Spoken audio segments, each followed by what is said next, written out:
divided into 7 districts. Our first is Henry's Model T. You can get a ride on a genuine Ford Model T car at the loading dock on the corner of Acton and State Street, right here in Henry's Model T district. Do you know what the conductor says just before we leave the station? He yells it out really loud, right? Our boy. What? Our boy. I can't hear you. What? Our Oh, that's how we do. How about a first one? All right, good job. Excellent. How you doing? Themselves on the outside of the road. If that's not practical, please make sure they're held or easily within your reach. And please stay seated while the train's in motion. Keep those arms and legs and especially your heads inside the rail car at all times. Please refrain from smoking, eating, or drinking anything but water aboard the Greenfield Village Railroad.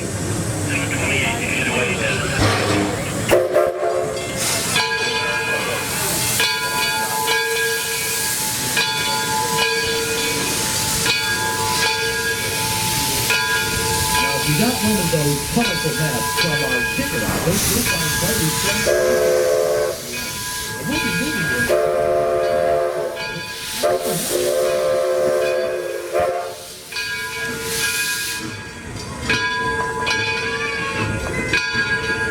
And as you know, Greenfield Village is divided into 7 districts. Our first is Henry's Model T. You can get a ride on a genuine Ford Model T car at the loading dock on the corner of Acton and State Street, right here in Henry's Model T district.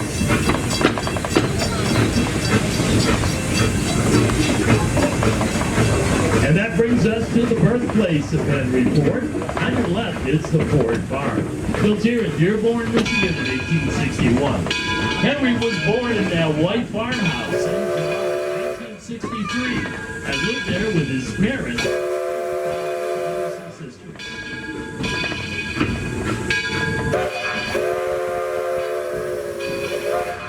And off to your left, that red building is the William Ford Barn, where we take care of all the horses we use every day here at Greenfield Village.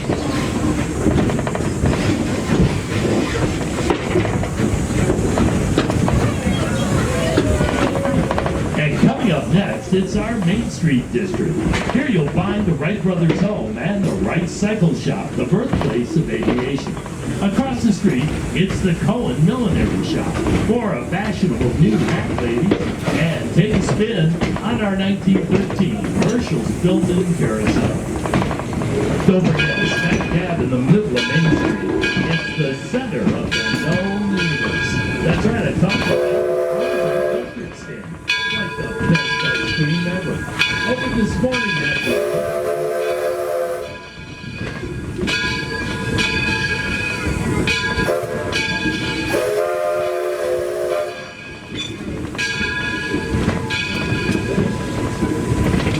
And we're now entering our Edison at Work district, and just beyond the picket fence is Thomas Edison's Menlo Park complex, where Edison and his staff of scientists and engineers developed the very first practical incandescent light bulb. The Menlo Park complex is America's first research and development lab, responsible for such innovations as the microphone, the phonograph, and over 800 patents.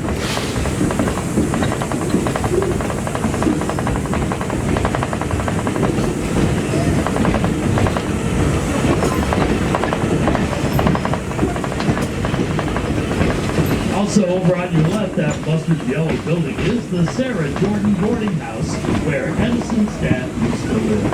It's the first residential structure in the U.S. to be lighted up for electric lights.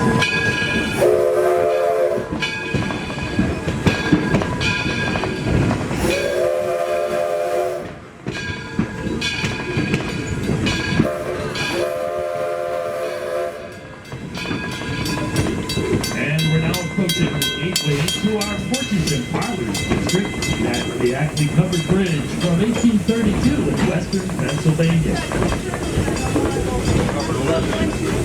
Just beyond the bridge is our next stop of the day, that's Susquehanna Station. From here you have full access to the entire Porches and Parlors district, including the McGuffey School, the Hermitage Slade Quarters, the Noah Webster House, and the Robert Frost Home, just to name a few. So if you're leaving us here, please stay seated till the train comes to a complete stop. The engineer will give a blast of the whistle.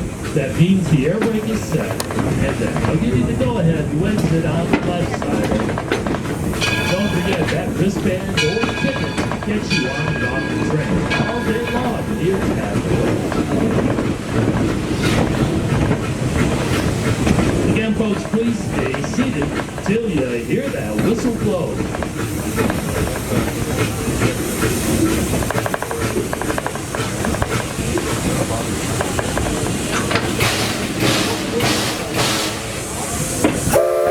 And there's the whistle. It's safe to exit now on the left side only. So if you're leaving us here around you, gather up any loose items you might have left behind. We're only here for 4 minutes before moving out Railroad Junction. All right, here we go.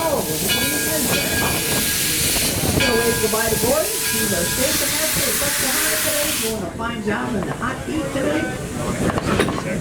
The White House you're seeing is the Susquehanna Plantation. That was a successful 700-acre plantation that was built in the 1860s, and we acquired it from St. Mary's County, Maryland. They were very prosperous because they grew great numbers of corn, wheat, and lots of tobacco. And now you're looking at the Ferris windmill. That's the oldest windmill in the United States. It was built in 1640. We got it from Cape Cod, Massachusetts. And we're passing by the Daggett Farm. The Daggett Farm is our oldest working farm. It was built in 1754.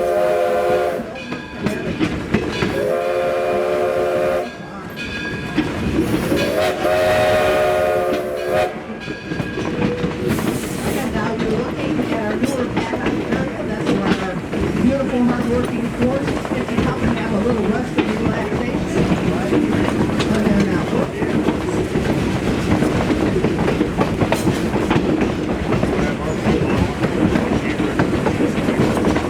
And the engine that's pulling us today, the locomotive, is the #1 Edison. That was refurbished at the Fort Root in 1932.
Charter school costs nothing to attend. But you have to be in a lottery to see if you'll be one of the chosen few to get their education here. On this back part of the village, this is where we have our 10th, 11th, and 12th grade students get their education. As we round the bend here, you're going to see 3 attached Pullman rail cars, and that happens to be the classrooms for the senior students. I think that's pretty novel to be able to come every day and get your education in a rail car. It's all quiet now, but we're looking forward to having them back in the fall. And just beyond the school is the Swanee Lagoon. That used to be where we had our Swanee riverboat ride around the lagoon, but that's no longer with us. But it actually is a wonderful floodwater basin.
The 20th century, there's very few cars in the world.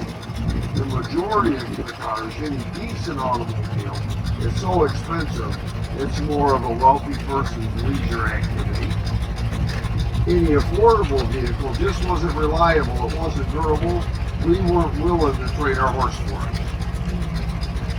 Henry Ford is going to change our minds. He starts in Detroit, 1903, he's on Mack Avenue, that building no longer exists. He does the original Model A, the first Model A.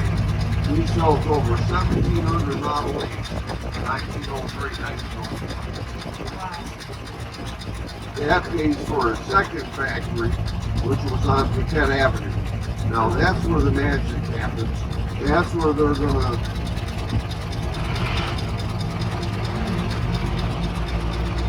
design the Model T. With the Paquette plant, Henry goes through the alphabet. He does the original Model B, he does the Model C, the Model F, the Model K, the Model N, the Model R, the Model S, and then finally the fall of 1908, the Model T. The reason why this is a car that's going to change the world. It checks off all the boxes. It's fairly affordable at $850. It's durable, it's reliable, it's easy to operate, it's easy to repair. It's got a 10-gallon gas tank, 20 miles to the gallon, 200 miles of one tank of gas.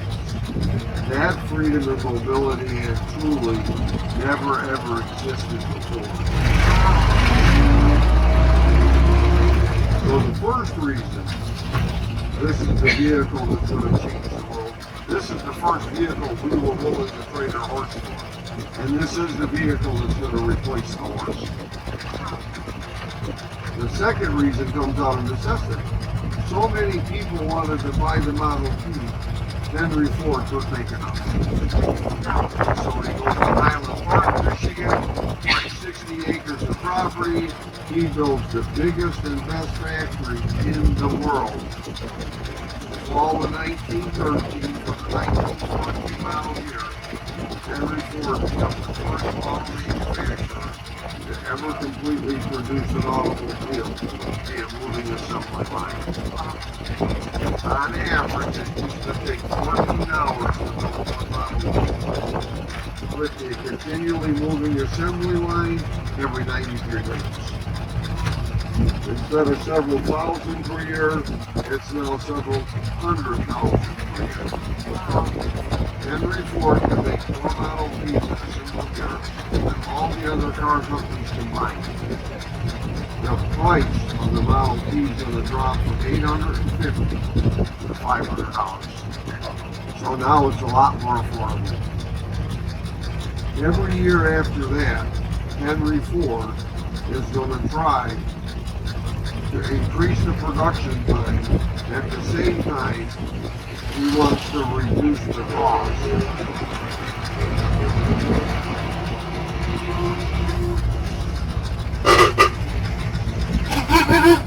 So Henry does 3 things in 1914 that truly changes the world that we live in. The first thing is the assembly line. But Henry doesn't keep it a secret. He opens up his factory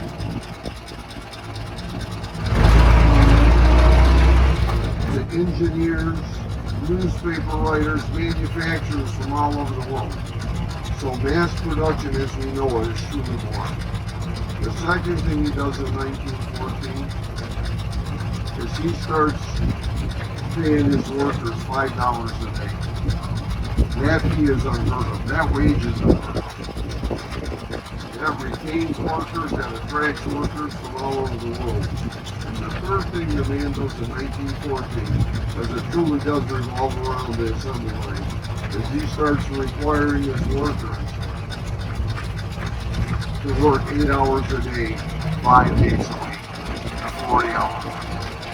He helps create a middle class where there was no middle class. In 1914, you truly had 2 classes of people. You had the working class without money, and the leisure class with money. And when I tell you he changed our world, within 20 years, we went from a world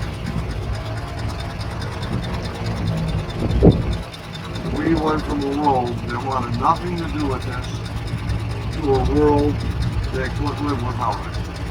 We went from a world that had a few 100,000 vehicles to a world that had over 20 million vehicles.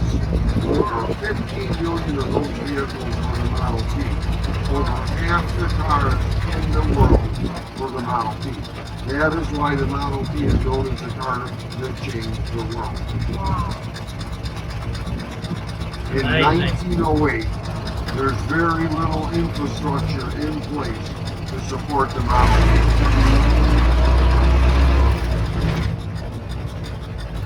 The Model T was actually designed for dirt roads. The next vehicle Ford Motor Company designs will be designed for paved roads. That is how quick the world changed. We fall in love with the automobile so much. We start building infrastructure to support it. We start paving roads, building bridges, building tunnels. In 1908, there is no such thing as a gas station. Gas stations do not exist. They knew what gas was, an inexpensive byproduct of petroleum. If this train depot was a hardware store, we'd have to pull over, go in the hardware store, buy our container of gas, bring it out, pour it in, and away we go. And we don't mind. But for this freedom and mobility, Same thing on road trips today. Today you go on a road trip, rest areas, restaurants, hotels, motels, gas stations. None of that exists beginning of the 20th century. But if you had this vehicle, you'd take your family on road trips. You'd have whatever you need and away you go. You might end up spending the night here at night. And as long as we pick up after ourselves, most of the farmers didn't care. It was this car that's given us a freedom and mobility that truly never existed before. After 19 years old, the car was obsolete. They go on and they built the new Model A after 19 years. So Henry started with the letter A, went through the alphabet to the letter T, and then in 1928 he starts over again with the letter A.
It ain't.